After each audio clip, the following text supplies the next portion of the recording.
Welcome to Program 5 in our Forcible Entry series. I'm Tom Brennan. In the past 4 shows, we've shown how to force locking devices found on most dwellings and on many commercial and industrial occupancies. We've used our irons to show conventional entry through striking and prying, but we've also spent a lot of time demonstrating through the lock forcible entry. Through the lock entry skills are an absolute necessity for today's truckie. While lock devices change rapidly, their operation, once that cylinder is removed, doesn't. Now let's consider this. What happens if the lock assembly is so strong that no amount of conventional prying will force entry? Suppose cylinder access is blocked by a thick steel plate that's bolted to the door. Suppose there are additional locking devices inside that are relatively invisible to size up.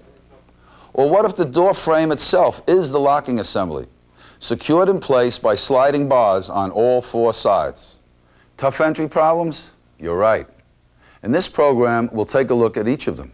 Steel plate cylinder guards, the Fichet-style lock cylinder, 2 types of Fox police locks, the sliding bar and the vertical bar lock, the multi-lock, and making entry through sliding deadbolts and static bar assemblies. I know some of you are thinking that doors guarded by these extremely secure devices mean it's time to go another way, go through a window. Some texts even propose making entry down through the flooring above the fire.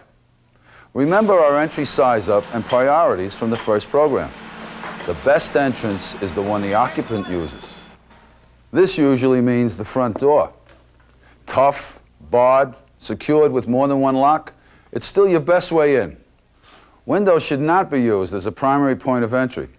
They're good for ventilation, but as your first point of entry, they're unsafe, unprofessional, and most important, you don't know where you are.